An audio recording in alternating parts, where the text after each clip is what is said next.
Puji Tuhan, haleluya. Haleluya. Semua sehat? Puji Tuhan. Saya bersyukur kepada Tuhan karena hari ini kembali lagi boleh berdiri di hadapan saudara menyampaikan kebenaran firman Tuhan. Bulan lalu saya sempat bilang, Bapak Ibu jangan bosan lihat saya, karena 3 kali berturut-turut saya melayani. Setelah itu 5 minggu hilang ya, puji Tuhan. Tapi saya percaya selama 5 minggu ini kita sudah diberkati Tuhan lewat banyak pengkhotbah, lewat kebenaran firman Tuhan yang sudah kita dengar, yang membentuk kehidupan kita. Kita akan masuk ke tema yang baru di bulan Juli dan Agustus ini. Dan saya percaya tema ini kalau kita perhatikan dengan baik, kalau kita dengarkan dengan baik, maka firman Tuhan ini akan menjadi berkat bagi kita semua. Sebelum saya mulai sampaikan firman Tuhan, tepuk kanan kirinya bilang, jangan ganggu saya mau dengar firman Tuhan. Puji Tuhan. Saudara siap belajar? Ada yang masih ingat tema kita bulan lalu, bulan Juni? Ada? Lupa? Waduh, temanya aja lupa apalagi isinya ya. Temanya? Terhubung bulan Mei. Gak apa-apa, nice try ya. Yang penting coba menjawab. Bulan Juni, lupa? Bulan Juni temanya The Direction atau arahan Tuhan, pimpinan Tuhan. Nah, hari ini atau bulan ini dan bulan Agustus kita akan belajar dengan satu tema yang baru, yaitu The Distraction atau pengalihan.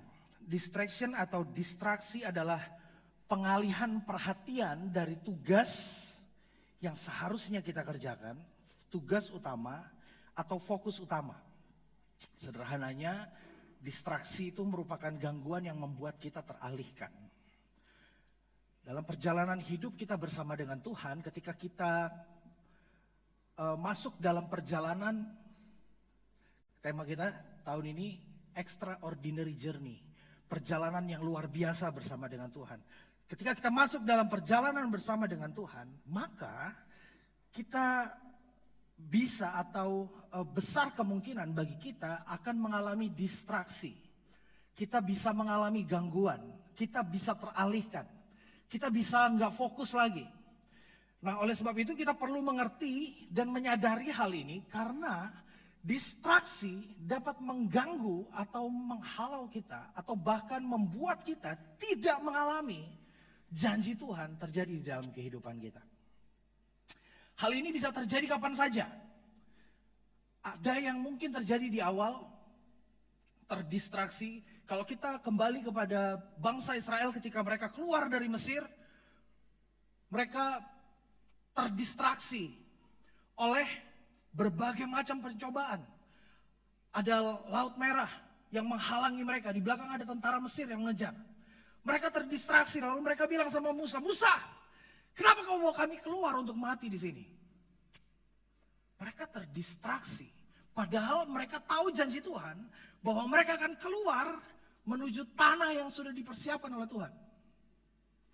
Di tengah jalan juga bisa terjadi. Mereka juga terdistraksi. Ketika mereka nggak punya makan, mereka kelaparan, lalu mereka bilang lagi sama Musa, Musa, kamu bawa kami keluar dari tanah Mesir hanya untuk mati di padang gurun. Karena nggak ada makanan, nggak ada minuman. Atau bisa terjadi di akhir. Kita akan belajar hari ini dampak yang bisa terjadi dalam kehidupan kita ketika kita terdistraksi. Ketika kita alami distraction dalam kehidupan kita, kita dialihkan fokus kita yang seharusnya kita alami janji Tuhan, yang seharusnya kita alami campur tangan Tuhan dalam kehidupan kita. Tapi hanya karena kita terdistraksi, akhirnya kita tidak taat. Kita berhenti percaya, kita berhenti berjalan bersama dengan Tuhan, kita berpaling dari Tuhan, dan akhirnya janji Tuhan tidak terjadi dalam kehidupan kita. Yang pertama, terdistraksi bisa membuat kita gagal mengalami dan menikmati janji Tuhan dalam kehidupan kita. Ada yang tahu nggak janji Tuhan itu buat saya dan saudara apa? Apa? Hidup kekal, ya. Apalagi? Penyertaan Tuhan. Apa lagi? Apa? Keselamatan. Wow.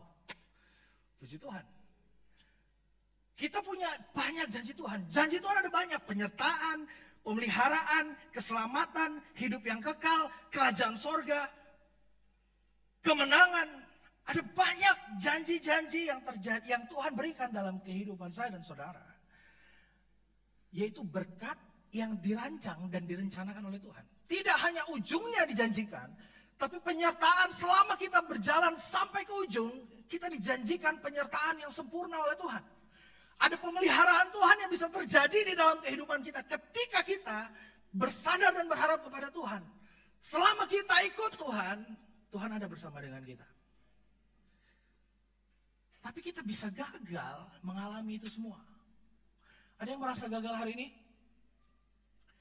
Kenapa kata pastor, Tuhan menyertai saya?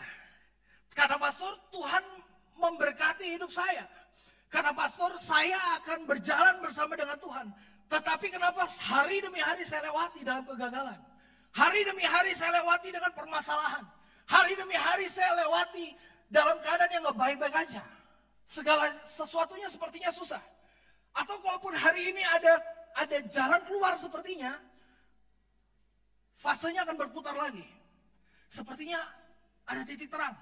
Jalan ke sana, sampai di sana, balik lagi, jeblok lagi, susah lagi. Sepertinya ada titik terang di sana. Jalan lagi ke sana, balik lagi. Kenapa muter-muter gitu terus? Nah, saya mau ajak kita belajar dari bangsa Israel pagi hari ini. Janji Tuhan kepada Israel ada dalam Keluaran 33 ayat 1 sampai 3. Kalau kita buka di Alkitab, kita cari di Alkitab, ada banyak kali Tuhan bicara tentang hal ini. Tapi saya mau kita baca ayat-ayat ini aja. Berfirmanlah Tuhan kepada Musa, pergilah, berjalanlah dari sini, engkau dan bangsa itu yang telah kupimpin keluar dari tanah Mesir, ke negeri yang telah kujanjikan dengan sumpah kepada Abraham, Ishak dan Yakub. Demikian, kepada keturunanmu lah akan kuberikan negeri itu. Aku akan mengutus seorang malaikat berjalan di depanmu dan akan menghalau orang Kanaan, orang Amori, orang Het, orang Feris, orang Hewi, dan orang Yebus. Yakni ke suatu negeri yang berlimpah-limpah susu dan madu. Sebab aku tidak akan berjalan di tengah-tengahmu karena engkau ini bangsa yang tegar tengkuk supaya aku jangan membinasakan engkau di jalan. Saya mau kita fokus kepada tujuan yang Tuhan beri.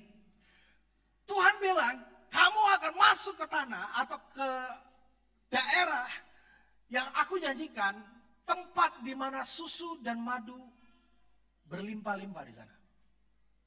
Susu dan madu bicara tentang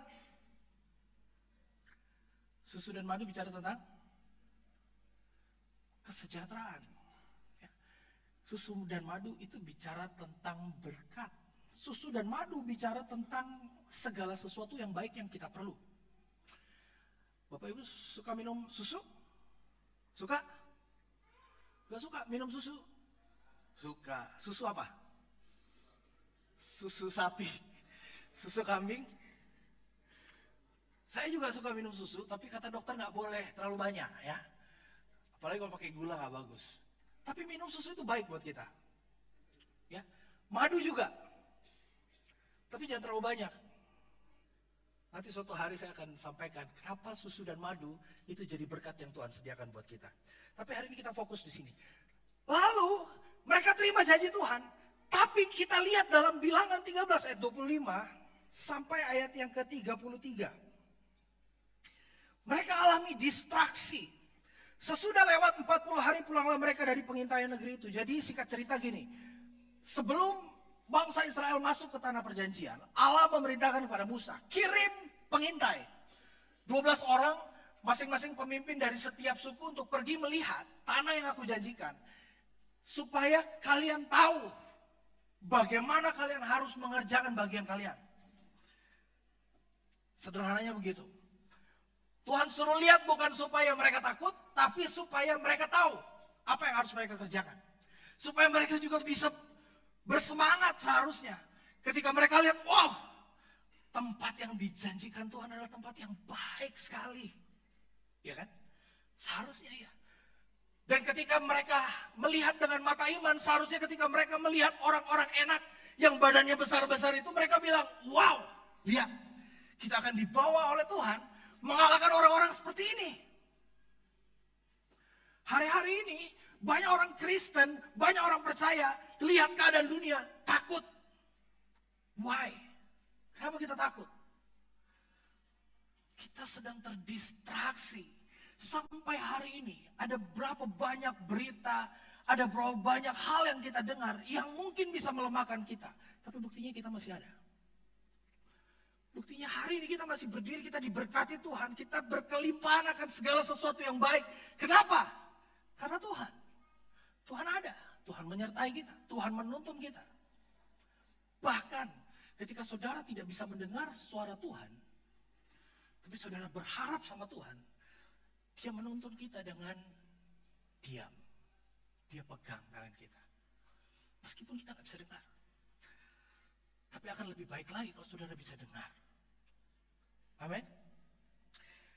Lanjut. Dan langsung datang kepada Musa, Harun dan segenap umat Israel di Kades, di padang gurun Paran. Mereka membawa pulang kabar kepada keduanya dan kepada segenap umat itu dan memperlihatkan kepada sekaliannya hasil negeri itu. Mereka menceritakan kepadanya, kami sudah masuk ke negeri kemana kau suruh kami dan memang negeri itu berlimpah-limpah susu dan madunya dan inilah hasilnya. Hanya bangsa yang diam di negeri itu kuat-kuat dan kota-kotanya berkubu dan sangat besar. Juga keturunan Enak telah kami lihat di sana. Orang Amalek diam di tanah Negeb, orang Het, orang Yebus dan orang Amori diam di pegunungan. Orang Kanaan diam sepanjang laut dan sepanjang tepi sungai Yordan. Kemudian Kaleb mencoba menenteramkan hati bangsa itu dengan di hadapan Musa. Katanya, tidak, kita akan maju dan menduduki negeri itu sebab kita pasti akan mengalahkannya.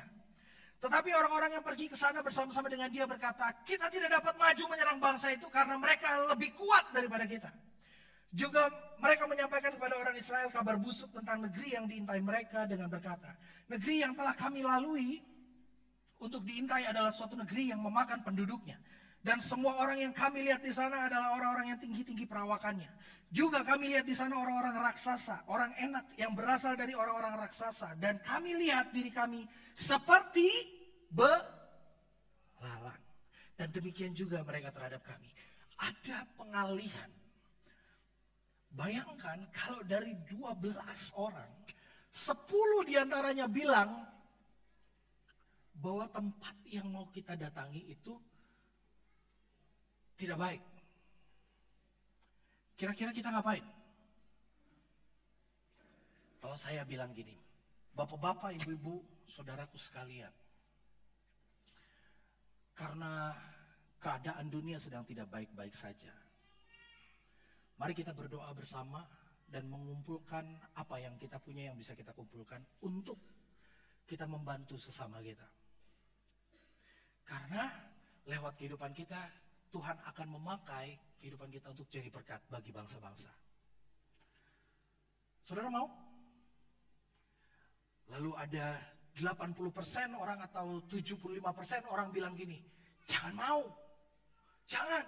Karena keadaan dunia ke depannya akan lebih sulit. Kalau kita mulai menyisihkan apa yang kita punya buat membantu orang, kita akan kesusahan nantinya. Saudara akan pilih mana? Mau jadi berkat atau enggak?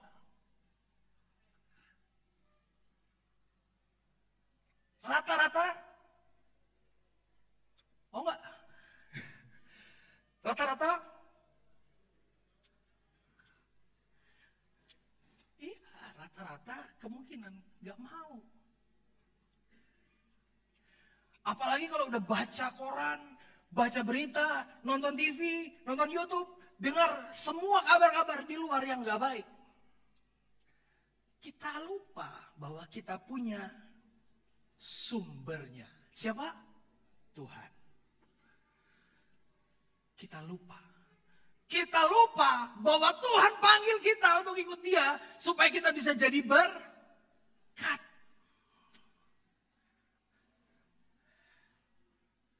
Kita lupa. Lalu kalau kita ada di posisi seperti ini, bagaimana cara kita bisa membedakan mana kehendak Tuhan dan mana yang bukan?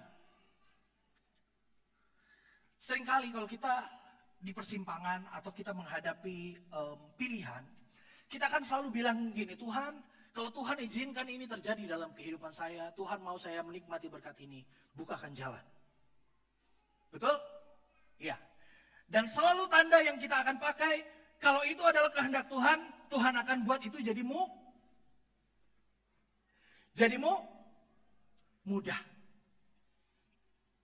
Ya kan? Tuhan, saya mau ke Israel, Tuhan. Sepertinya Bapak Netanyahu perlu saya untuk berjuang bagi bangsa Israel. Kalau Tuhan izinkan saya pergi, sediakan segala sesuatu yang saya perlukan. Lalu, kalau Tuhan sudah sediakan uangnya, Tuhan tolong paspornya Tuhan. Tuhan sediakan paspornya, Tuhan sediakan visanya, lalu kita bilang gini, ini kehendak Tuhan.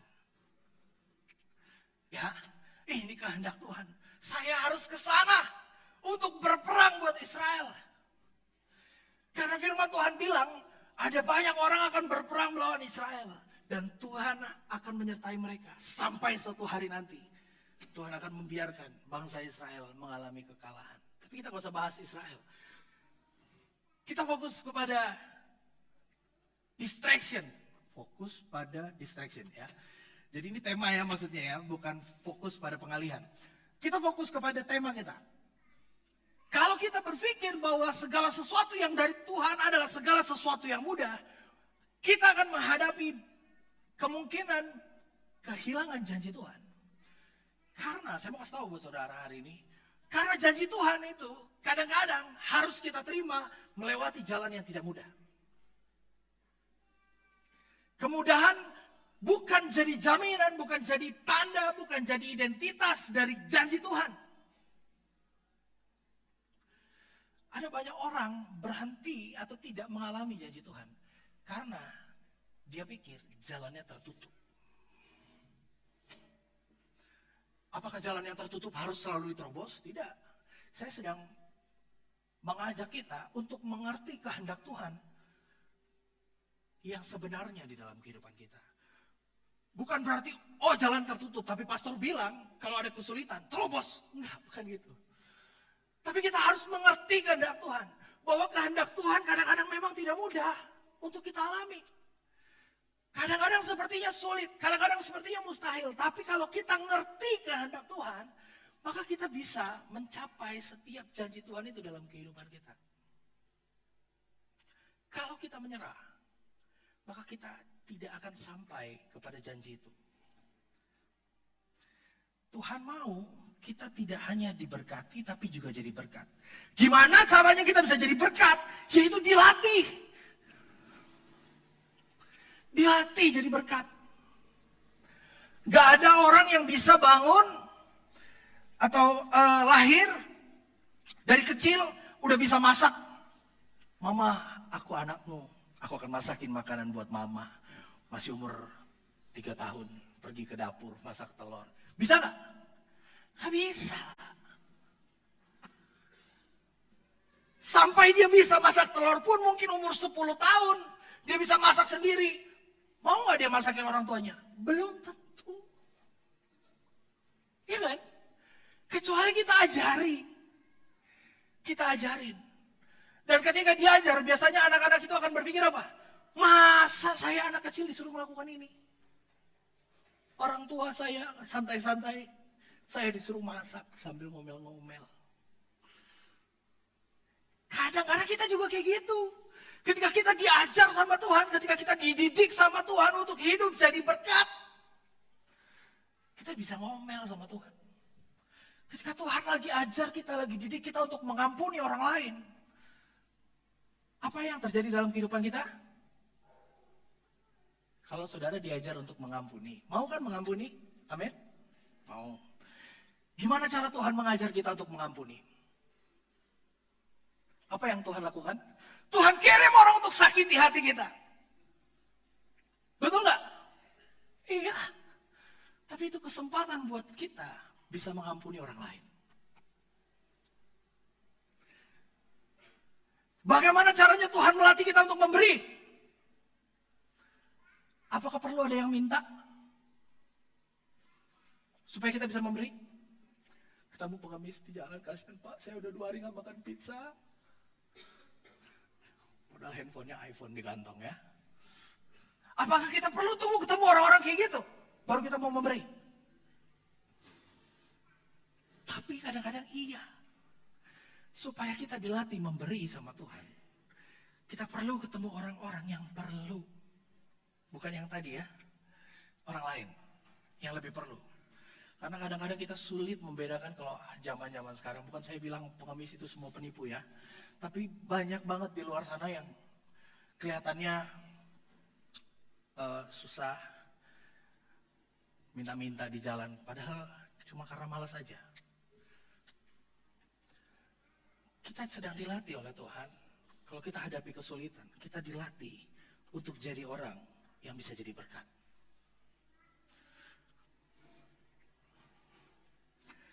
Tuhan mau kita tidak hanya diberkati, tapi juga mau jadi berkat. Dan untuk jadi berkat, kita perlu mengalami Tuhan secara pribadi. Bangsa Israel diperhadapkan dengan tantangan ketika mereka mau masuk ke dalam tanah Kanaan. Bukan supaya mereka takut, bukan supaya mereka gentar, tapi supaya mereka mulai mengandalkan Tuhan. Karena mereka sadar harusnya bahwa kita gak bisa masuk ke sana tanpa Tuhan ada bersama dengan kita. Kalau hari ini kita menghadapi tantangan, permasalahan, pencobaan, pergumulan yang mungkin berat, seperti kita gak bisa lewati itu sendiri, bukan berarti kita harus takut. Tapi kita harus mulai cari Tuhan. Cari Tuhan, bukan hanya mengandalkan Tuhan, tapi cari Tuhan. Cari Tuhan bukan karena Tuhan hilang. Tapi cari Tuhan itu keputusan buat kita untuk mulai mengandalkan Tuhan. Supaya kita bisa mengalami Tuhan dalam kehidupan kita. Ya, karena kalau nggak sulit, mungkin kita nggak andalkan Tuhan. Apa sih tantangan kita hari ini? Apa yang mendistraksi kita hari ini untuk jadi seperti yang Tuhan mau? Untuk bisa jadi berkat, untuk hidup dalam rencana Tuhan. Apapun yang sedang Tuhan kerjakan dalam kehidupan saudara, pribadi lepas pribadi. Kenal Tuhan, mengerti hatinya Tuhan, terhubung sama Tuhan bulan Mei, lalu ikuti arahan Tuhan bulan Juni. Ketika alami distraction, andalkan Tuhan di sana. Amin. Kadang Tuhan mau kita menerobos kesulitan dan kemustahilan bersama dengan Tuhan. Kita hanya perlu memastikan bahwa Tuhan ada di pihak kita. Saya nggak punya waktu untuk jelasin ini, tapi suatu hari saya akan jelaskan bagaimana caranya kita mengerti kapan Tuhan ada di pihak kita. Kapan Tuhan ada bersama dengan kita. Ya, ada tantangan bukan berarti hal tersebut bukan kehendak Tuhan. Ingat, ada tantangan bukan berarti hal tersebut bukan kehendak Tuhan. Justru kadang-kadang untuk melakukan hal besar, Tuhan izinkan tantangan terjadi dulu. Untuk mendapatkan hal yang lebih besar, Tuhan izinkan tantangan terjadi dulu. Dan tantangan itu bisa terjadi dari luar, dari dalam. Bisa dari sekitar kita, bisa dari dalam diri kita. Jangan sampai kita gagal hanya karena ada distraksi. Ya. Yosua 1 ayat 9 katakan, bukankah telah kuperintahkan kepadamu, kuatkan dan teguhkanlah hatimu. Janganlah kecut dan tawar hati, sebab Tuhan Allahmu menyertai engkau kemanapun engkau pergi. Jangan takut, jangan jadi lemah, jangan tidak taat. Mungkin kita bisa jadi lemah, kita jadi nggak taat karena kita nggak sungguh-sungguh sama Tuhan. Kita bisa saja menganggap distraksi itu sebagai halangan karena kita nggak sungguh-sungguh dengar suara Tuhan.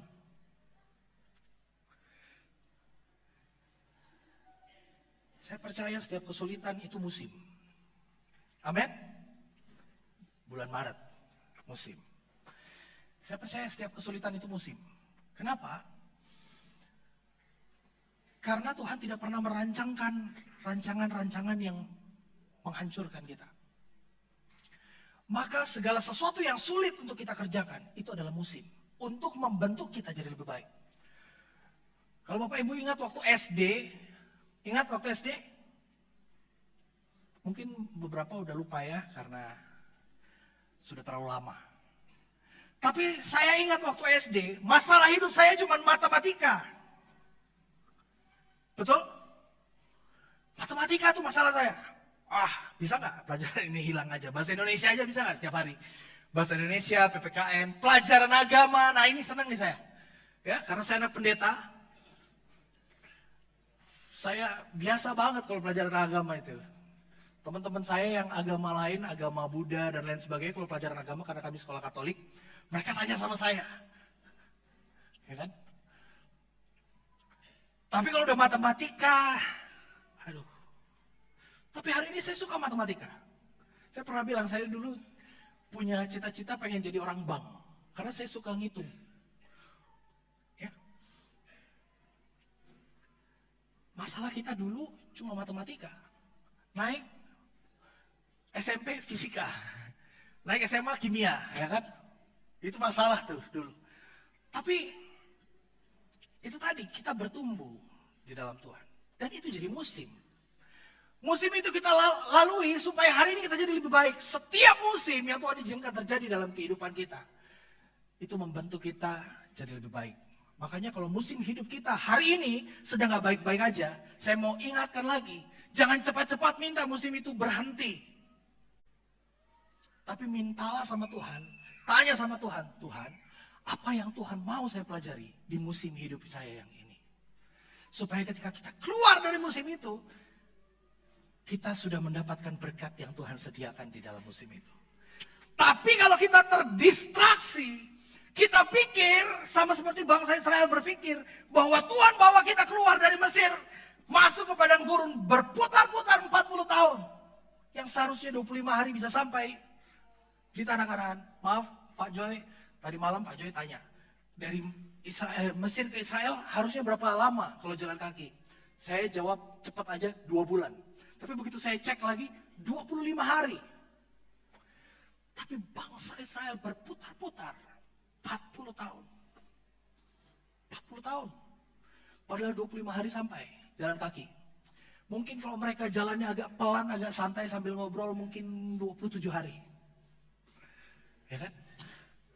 Tapi 40 tahun mereka berputar-putar. Dan kalau kita lihat, hanya 2 dari generasi yang pertama yang masuk di tanah perjanjian. Siapa?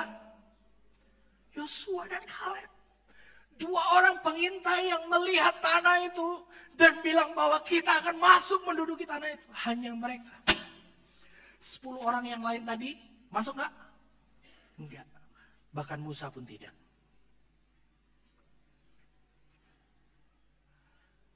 Kalau kita terdistraksi atau kita teralihkan dari janji Tuhan, bisa-bisa musim yang kita lewati jadi tempat terakhir buat kita. Tapi Tuhan tidak janjikan itu. Tuhan janjikan tanah yang melimpah susu dan madu. Oleh sebab itu jangan sampai kita terdistraksi. Yang kedua, terdistraksi bisa membuat kita jauh dari Tuhan dan gak intim sama Tuhan. Ini suatu hal yang penting. Mungkin saudara sudah sering dengar ayat-ayat ini, tapi saya mau aja kita buka lagi. Lukas 10 ayat 38 sampai ayat 42. Tadi malam di ibadah rayon Sempaja, ayat-ayat ini sempat disinggung. Ini tentang Maria dan Marta. Ketika Yesus dan murid-muridnya dalam perjalanan, tibalah ia di sebuah kampung. Seorang perempuan yang bernama Marta menerima dia di rumahnya. Perempuan itu mempunyai seorang saudara yang bernama Maria. Maria ini duduk dekat kaki Tuhan dan terus mendengarkan perkataannya. Sedang Marta sibuk sekali melayani. Ia mendekati Yesus dan berkata, Tuhan, tidakkah engkau peduli bahwa saudaraku membiarkan aku melayani seorang diri? Suruhlah dia membantu aku. Tetapi Tuhan menjawabnya, Marta, Marta, engkau khawatir dan menyusahkan diri dengan banyak perkara, tetapi hanya satu yang perlu. Maria telah mengambil bagian yang terbaik yang tidak akan diambil daripadanya. Kisah ini mengajarkan kita bahwa kesibukan kita bisa mendistraksi kita. Kesibukan apapun. termasuk pelayanan. Marta sibuk melayani dan hal itu nggak buruk.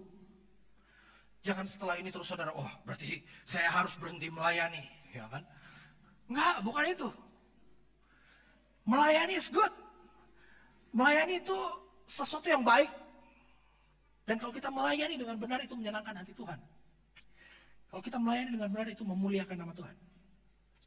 Tapi kita perlu ingat bahwa ada hal yang terpenting untuk kita jaga, yaitu keintiman dengan Tuhan lewat firman Tuhan.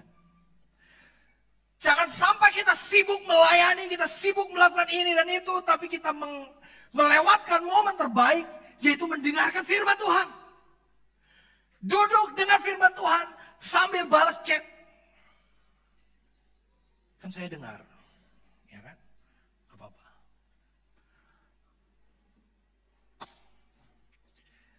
Yang jadi masalah itu bukan pelayanannya. Tapi di sini kita perlu mengerti bahwa segala sesuatu yang bahkan terlihat baik buat kita, itu bisa saja mengganggu kita, bisa saja mendistraksi kita dan membuat kita jauh dari Tuhan. Yesus berkata bahwa Maria memilih bagian yang terbaik. Banyak hal baik, tapi Maria memilih yang terbaik. Ada banyak hal baik yang bisa mendistraksi kita, mengalihkan kita dari mendengar suara Tuhan, dari intim dengan Tuhan. Kurang lebih 1 tahun saya jadi gembala di tempat ini. Saya pikir ini akan mudah. Karena saya sudah membantu pelayanan di gereja ini kurang lebih 10 tahun. Dari sejak saya selesai sekolah Alkitab di tahun 2014. Ke tahun 2024 itu makan waktu 10 tahun. 3 tahun terakhir sebelum saya jadi gembala, saya dipercayakan oleh Tuhan lewat Bapak Gembala untuk jadi wakil gembala. Dalam keadaan Bapak Gembala yang sudah tidak sama seperti dulu, maka tugas gembala hampir semua saya ambil alih. Saya pikir jadi gembala akan mudah. Ternyata enggak. Karena jadi gembala itu jadi orang yang bertanggung jawab kepada Tuhan. Kalau Bapak Ibu jadi menteri, dipilih oleh Bapak Prabowo jadi menteri, Bapak Ibu akan bertanggung jawab kepada presiden. Salah paling dipecat. Tapi kalau dipecat jadi menteri, biasanya menteri-menteri itu punya pekerjaan. Dan rata-rata orang yang punya uang. Jadi nggak masalah. Reshuffle pun it's okay. Tapi kalau gembala, hamba Tuhan, dipecat sama Tuhan, gawat. Ya kan? Ini masalah hidup dan mati. Ini masalah kehidupan kekal. Saya harus bertanggung jawab. Tapi saya tahu bahwa saya tidak bisa menjalankannya hanya dengan kekuatan saya. Oleh sebab itu, hari demi hari saya terus diingatkan Tuhan, kamu perlu Roh Kudus menyertai kamu. Kita akan sulit ketika kita mulai mengandalkan diri kita sendiri. Kita akan alami banyak hal berat ketika kita hanya mengandalkan diri kita sendiri. Maka kita perlu saat teduh, Bapak Ibu, luangkan waktu bersama dengan Tuhan. Luangkan waktu untuk rileks sama Tuhan. Rest, istirahat, diam, dengar suara Tuhan, ngobrol sama Tuhan, tanya Tuhan, Tuhan, apa yang harus saya lakukan lagi? Kadang-kadang, mohon maaf, ada banyak pendeta juga seperti ini. Karena punya,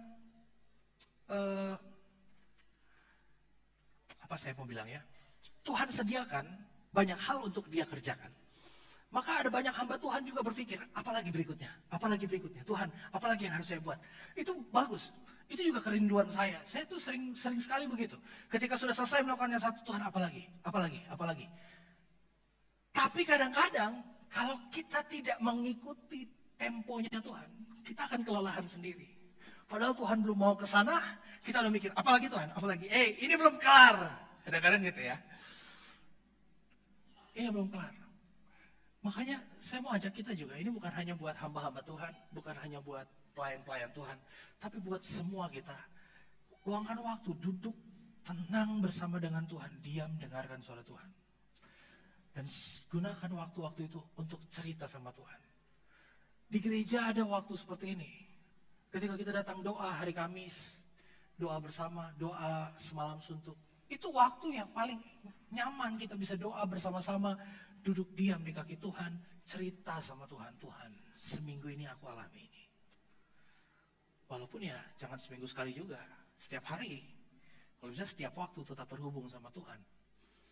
Tapi ketika kita bersama-sama duduk di kaki Tuhan, itu jadi momen yang menyenangkan. Ya, Yesus berkata Maria memilih bagian yang terbaik ketika dia duduk di kaki Tuhan. Dan ingat bahwa distraksi bisa datang dari hal-hal yang kelihatannya baik. Tapi saya mau bilang, bukan melayani yang salah, tapi pelayanan harus lahir dari keintiman kita sama Tuhan. Ada banyak orang mau melayani, ada banyak orang pengen naik ke depan.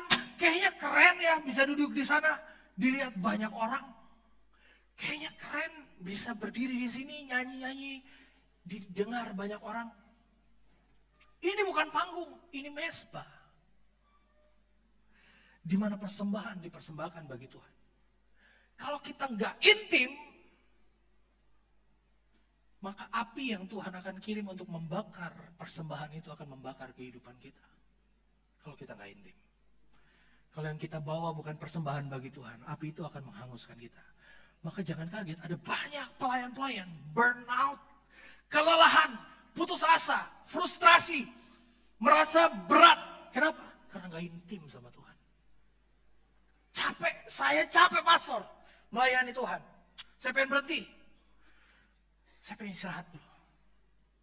Oke, istirahat oke. Tapi jangan terlalu lama. Karena kita perlu kembali lagi ke ritmenya Tuhan. Tuhan juga berapa kali bilang sama Elia juga, kalau kamu lelah, istirahat, tidur. Tapi bangun lagi. Ketika Elia tidur, dia bangun, dia makan firman, dia makan roti yang disediakan oleh Tuhan. Dia berlari. Begitu juga kita. Kalau kita udah take rest, kita sudah berhenti, kita sudah beristirahat bersama dengan Tuhan. Harusnya ketika kita bangun, kita tidak lagi berjalan, tapi kita bisa berlari bersama dengan Tuhan. Amin. Tapi kuncinya adalah intim dengan Tuhan. Kita butuh Tuhan, kita butuh melekat dengan Tuhan, kita butuh intim. Jangan terdistraksi dengan kesibukan kita, jangan terdistraksi dengan pekerjaan, usaha, perusahaan kita. Kita mungkin terdistraksi juga dari orang-orang di sekitar kita. Pikiran kita, berita, kabar, apakah perang antara Israel dan Iran adalah perang Gog-Magog. Kita terdistraksi, wah sebentar lagi Tuhan mau datang. Kalau Tuhan, saudara dengar sebentar lagi Tuhan mau datang, apa yang akan kita lakukan? Apa yang akan kita lakukan kalau kita dengar, sebentar lagi Tuhan datang?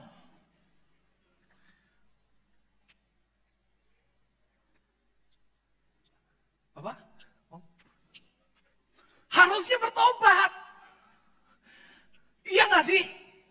Iya dong, makin setia sama Tuhan, makin cinta sama Tuhan. Itu adalah pikiran orang yang kenal Tuhan. Tapi orang yang gak kenal Tuhan mungkin berpikir, Tuhan bentar lagi datang, ayo cepat kita amankan aset-aset kita. Jangan sampai aset-aset kita hilang. Aset kita itu cuma satu. Siapa? Yesus. Dia itu aset kita. Karena tanpa Yesus, kita gak punya kehidupan yang kekal. Tanpa Yesus, kita gak punya kerajaan sorga. Tanpa Yesus, kita gak punya keselamatan. Tanpa Yesus, kita gak akan alami pekerjaan-pekerjaan yang luar biasa. Tanpa Yesus, janji-janji Allah tidak akan kita nikmati dalam kehidupan kita. Yesus Maka kalau kita dengar sebentar lagi Tuhan datang, hari ini cari Yesus. Dekat sama Tuhan. Bangun hubungan sama Tuhan. Jangan terdistraksi dengan yang lain. Bangsa Israel harusnya ketika lihat tanah Kanaan diduduki oleh orang-orang raksasa, cari Tuhan. Bukan malah mau berbalik. Ayo kita balik ke Mesir. Ini dia poin ketiga. Distraksi bisa membuat kita lemah dan akhirnya berpaling dari Tuhan. Bilangan 14 ayat 1 sampai ayatnya yang ke-4. Lalu segenap umat itu mengeluarkan suara nyaring dan bangsa itu menangis pada malam itu. Bersungut-sungutlah semua orang Israel kepada Musa dan Harun. Dan segenap umat itu berkata kepada mereka, sekiranya kami mati di tanah Mesir atau di padang gurun ini. Mengapakah Tuhan membawa kami ke negeri ini supaya kami tewas oleh pedang? Dan istri serta anak-anak kami menjadi tawanan. Bukankah lebih baik kami pulang ke Mesir? Dan mereka berkata kepada seorang kepada yang lain, baiklah kita mengangkat seorang pemimpin lalu pulang ke Mesir. Mereka berpikir lebih baik kami mati dari kelemahan, mungkin tua dan mati di padang pasir atau di Mesir, di padang gurun, daripada kita harus mati dengan pedang. Lebih sakit. Sama-sama mati. Mereka berpikir, mereka terdistraksi, dan mereka pikir, lebih baik kami nggak sampai di sini. Ngapain kita ada di sini? Ayat 4 bilang, baiklah kita mengangkat seorang pemimpin lalu pulang ke Mesir. Mereka mau balik. Coba bayangkan. Ya, bilangan 14 ayat 41 sampai 43. Tetapi kata Musa, mengapakah kamu hendak melanggar titah Tuhan? Hal itu tidak akan berhasil. Janganlah maju sebab Tuhan tidak ada di tengah-tengahmu supaya jangan kamu dikalahkan oleh musuh. Bangsa Israel mau membelakangi Tuhan. Mau berbalik dari Tuhan. Hanya karena mereka teralihkan fokusnya. Hanya Yosua dan Kaleb yang tetap fokus kepada Tuhan. Iman mereka lemah. Dan setiap orang yang imannya lemah akan berbalik. Kita begitu nggak? Kita bisa begitu nggak? Saya melihat dan menemukan ada banyak orang yang tega melukai hati Tuhan hanya karena kecewa sama perbuatan manusia. Halo, kalau nonton lewat rumah, lewat online di rumah, datang ke gereja. Ya. Saya nggak mau ke gereja, pastor, nanti ketemu si A, si B. Saya nonton online aja. Kalau itu Anda, ayo datang ke gereja, masih ada kursi tersedia. Ya kan? Sering gak kayak gitu? Saya mau berhenti melayani pastor, saya sakit hati sama orang itu. Saya gak mau melayani lagi, saya jadi jemaat biasa aja. Emang ada jemaat luar biasa? Menjadi jemaat biasa aja. Ya kan? Jangan tinggalkan Tuhan hanya karena kita lelah dan kecewa. Bahwa apa yang kita kerjakan tidak dipandang, tidak diperhitungkan, tidak diapresiasi sama manusia. Come on. Tuhan itu melihat sekecil apapun yang saudara kerjakan untuk Tuhan. Tuhan melihat. Dan Tuhan memperhitungkan. Tidak ada satupun yang sia-sia. Bahkan setiap air matamu, Tuhan perhitungkan. Tuhan tampung dalam kirbatnya. Jangankan sesuatu yang kita kerjakan, yang kita pikirin aja. Kita mulai mikirin pekerjaan Tuhan. Kita mikirin. Itu Tuhan perhitungkan. Belum sampai ngapa-ngapain. Oleh sebab itu, jangan lukai hati Tuhan hanya karena kecewa sama manusia. Banyak orang terdistraksi sama perbuatan sesamanya sampai hilang fokus sama Tuhan. Bukan berarti kita tutup mata sama perbuatan manusia. Tapi jangan fokus ke sana. Minggu lalu saya katakan bahwa besi menajamkan besi. Orang menajamkan sesamanya. Ada di mana itu ayatnya? Amsal 27 ayat 17. Bersyukurlah kalau kita punya komunitas yang menajamkan kita. Di sana mungkin ada orang-orang yang menyebalkan. Di komunitas kita, di gereja mungkin ada orang-orang yang tidak menyenangkan hati kita. Bersyukur. Karena kalau di sini adalah orang-orang yang menyenangkan semuanya, saya mau bilang, saudara tidak akan ditajamkan. Tapi bersyukur, karena ada begitu banyak orang dalam komunitas ini. Dan orang-orang ini saling menajamkan satu sama lain. Amin. Doakan orang yang menajamkan kita. Doakan orang-orang itu. Supaya orang itu juga jadi tajam sama seperti kita. Ketika kita beli pisau, atau kita beli gunting, atau kita beli apapun lah benda yang tajam itu, kita cari yang tajam apa yang tumpul? Tajam atau tumpul? Cari yang tajam dong. Iya kan? Kalau kita tajam, kita dipakai Tuhan nggak? Iya. Makanya kalau hari-hari ini kita disakiti oleh orang, kita ketemu orang-orang yang menyakiti hati kita, menyebalkan, tidak menyenangkan, ampuni dan bersyukur kepada Tuhan. Karena orang itu sedang menajamkan kita. Itu respon yang harusnya muncul dari hidup kita. Tapi kalau gara-gara ada yang menajamkan kita, kita mundur dari Tuhan, ternyata orang Kristen sama aja. Kelakuannya gak beres. Lalu kita mulai terdistraksi, kita mulai tinggalkan Tuhan, kita mulai melupakan janji-janji Tuhan. Saya mau bilang, fokus sama Tuhan. Fokus sama perbuatan Tuhan. Fokus sama kasih Tuhan. Fokus sama kebaikan Tuhan. Fokus on Jesus. Jangan fokus sama yang lain. Bukan berarti kita gak boleh lihat yang lain. Fokus. Fokus untuk menyenangkan hati Tuhan. Ini bukan soal gembala senang atau enggak. Ini bukan soal majelis senang atau enggak. Ini bukan soal jemaat lain senang atau enggak. Yang penting Tuhan senang.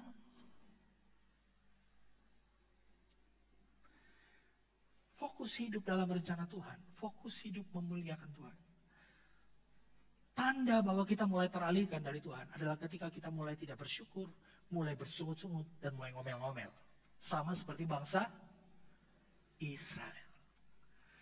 Kalau kita mulai bersungut, aku udah capek, aku udah meluangkan waktuku, aku udah melayani Tuhan, ini yang aku dapatkan.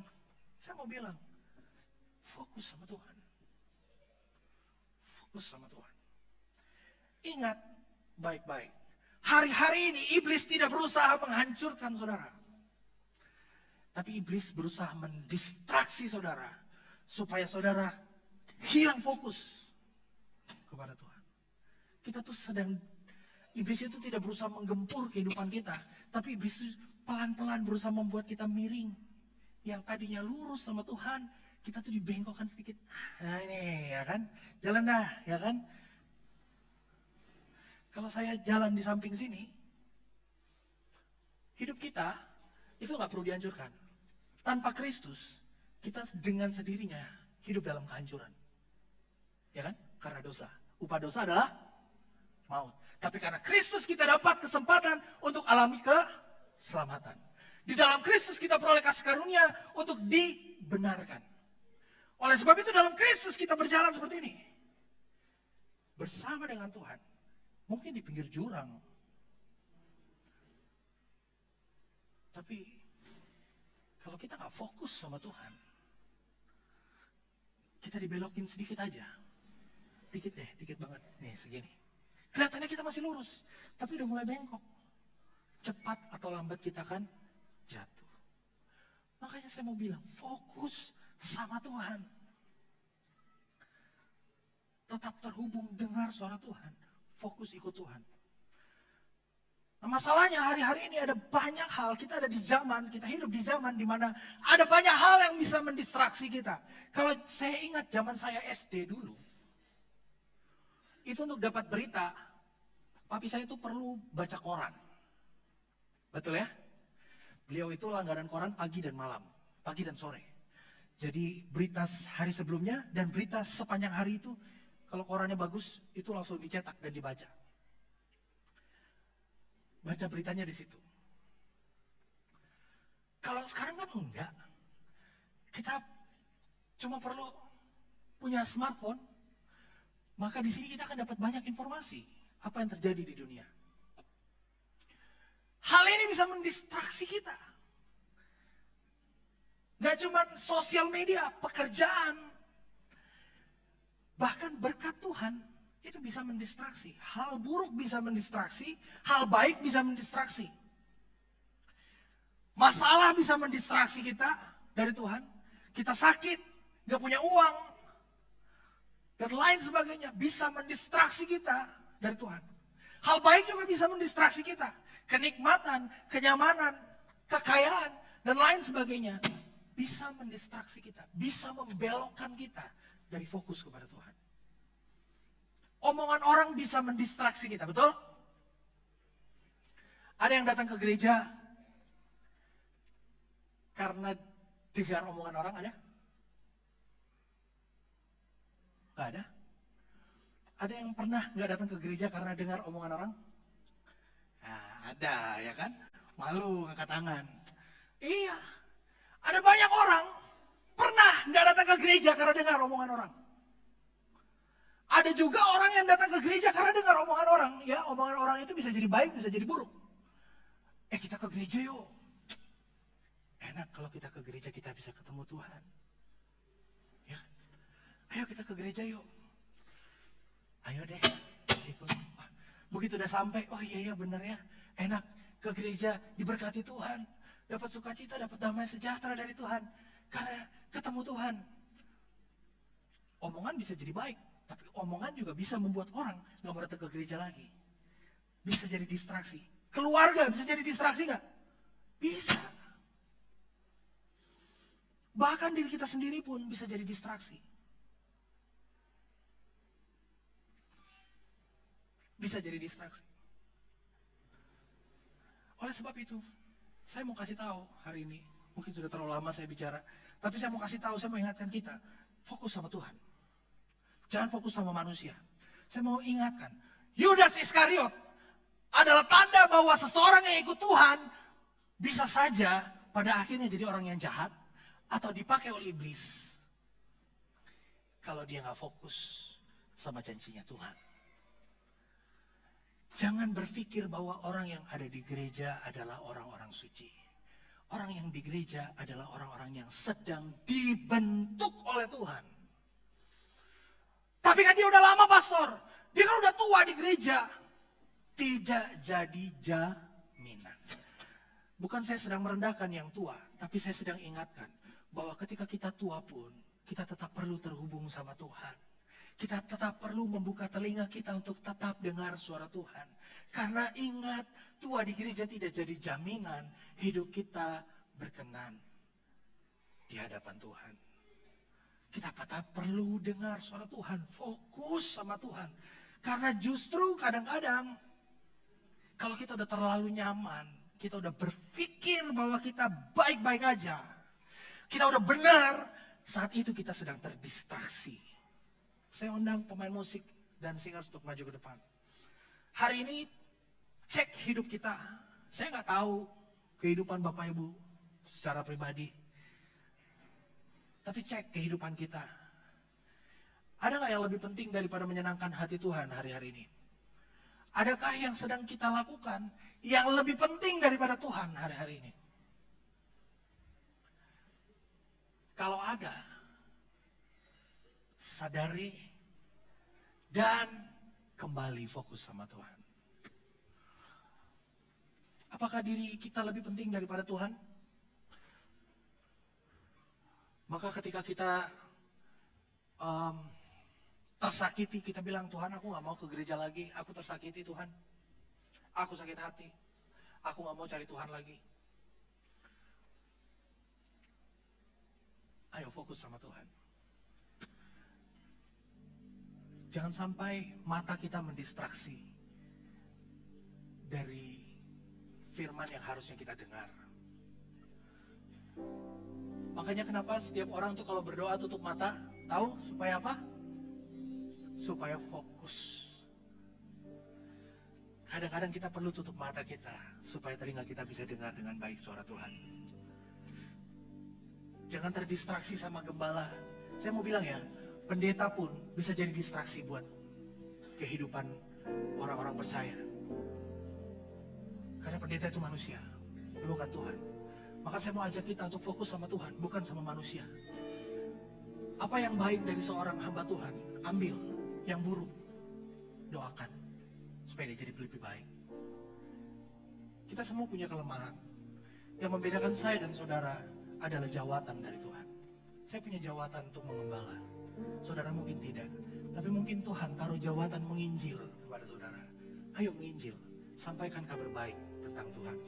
Mungkin Tuhan kasih jawatan saudara sebagai seorang nabi untuk menegur, untuk menyampaikan suara Tuhan kepada orang-orang yang ada di sekitar saudara. Terima jawatan itu, kerjakan jawatan itu. Layani Tuhan dengan jawatan itu. Saya percaya setiap orang dipanggil Tuhan dengan tujuan yang masing-masing. Sadari, fokus sama Tuhan. Tuhan mau bawa kemana hidup saya? Kalau hari-hari ini mungkin ada di antara kita yang sedang bingung arahnya kemana. Mau maju ke depan kok buntu Tuhan. Sepertinya melangkah terus semakin sulit. Saya mau bilang tidak ada yang terlalu sulit buat Tuhan. Tuhan sanggup membawa kita keluar dari situasi apapun yang terjadi dalam kehidupan kita. Yusuf dibawa keluar oleh Tuhan dari penjara. Ditaruh di tempat yang tinggi sama Tuhan. Hanya dalam waktu yang sekejap saja. Tapi proses yang dilewati Yusuf tidaklah singkat. Yusuf mengalami proses yang panjang. Sampai akhirnya dia benar-benar dipandang oleh Tuhan. Ini waktunya untuk saya angkat. Setiap permasalahan dalam kehidupan kita akan jadi musim ketika kita mampu belajar sesuatu darinya. Jangan terdistraksi. Fokus sama Tuhan. Kalau Yusuf terdistraksi oleh istri Potifar, dia memilih untuk, ya saya mau deh ikut. Dia tidak akan mengalami janji Tuhan yang luar biasa dalam hidupnya. Setiap orang, setiap pribadi hari ini yang hadir, di dalamnya ada janji Tuhan. Janji Tuhan buat saya dan saudara adalah rancangan yang penuh damai sejahtera, rancangan yang indah. Capai itu dalam kehidupan kita. Jangan terdistraksi oleh dunia ini. Jangan terdistraksi oleh keinginan kita. Jangan terdistraksi oleh kedagingan kita. Ikut Tuhan. Follow Jesus. Focus on Jesus. Dengar suaranya. Dan alami perbuatan-perbuatannya yang ajaib dalam kehidupan kita. Mari kita bangkit berdiri.